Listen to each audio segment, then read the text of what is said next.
Hello and welcome everyone, MrCarMAN here, and today I'm going to be sharing with you guys another project car for my channel. It is the Mercedes-Benz 300CE W124.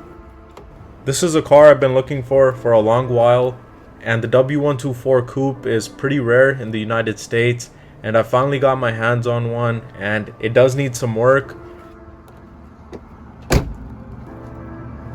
It hasn't been operated in about 2.5 years, and I had to get it towed from the previous owner.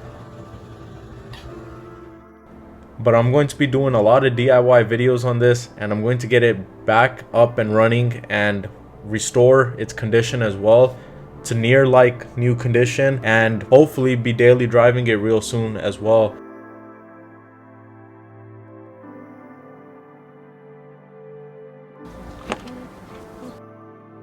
So I just wanted to share some clips with you guys, and I really hope you guys enjoy and love the W124 as much as I do.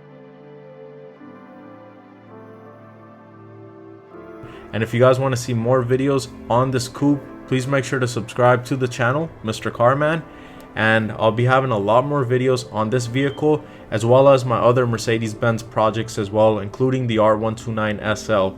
I really hope you guys enjoyed it, and I'll see you guys soon with another video. Thank you.